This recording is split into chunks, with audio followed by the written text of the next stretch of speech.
Hi, everybody. John PT, Dan Sandler Training. PT Ask Dan.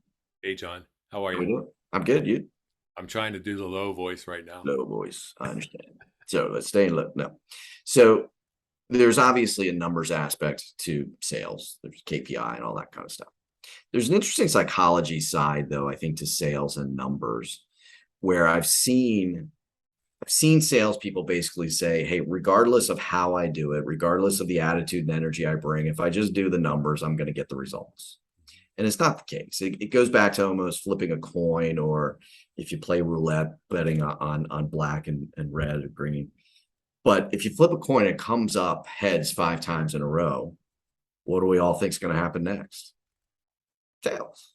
50-50 shot, though, that Mhm. it's not going to change. So yes, numbers are really important, but there's all those other aspects that determine how effective you're going to be. And I know attitude for you is a really big primary component of that. But can you talk about how we sort of play head games there a little bit with ourselves and things to look for?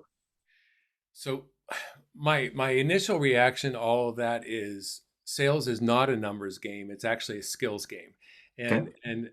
and yet we use the numbers game as the excuse. And I think too many salespeople get sales in spite of themselves, if Yeah. that makes sense. Somebody's just ready to buy. Right, as opposed to being skillful at getting that sale to actually occur. And so having said that, then there's the whole secondary issue, John, which is, do we want to work hard or do we want to work smart? I mean, if I got to make 100 dials in order to get a sale, would I rather do that or would I rather make 20 dials to get a sale?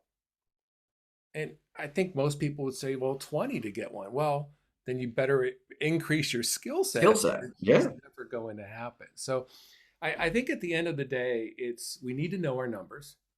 We need to know how many first meetings we get that Yeah. turn into presentations, quotes, proposals that turn into sales. And then once we see those actual numbers, start to go in there and go, what can I actually improve upon? Yeah.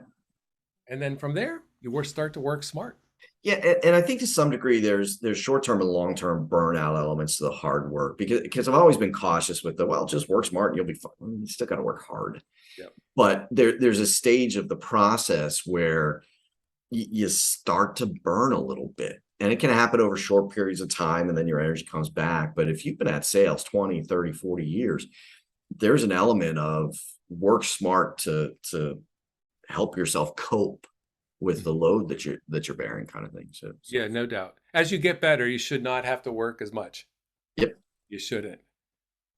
And if you are, Either you want to make a whole lot more money or something's wrong. or you got to work on the skill. Yeah, no, That's and we've had this conversation about why people don't stay in learning mode with sales and constantly improving skill sets. And it's a regular impactful thing because sales are always changing and evolving and tied in with marketing and better keep learning.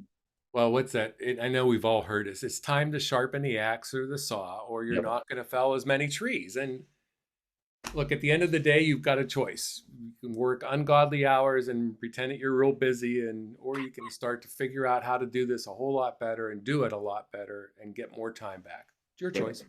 Yep. There's a lot of fun in that learning curve kind Oh of yeah, thing. definitely. So, all right, everybody. See you again.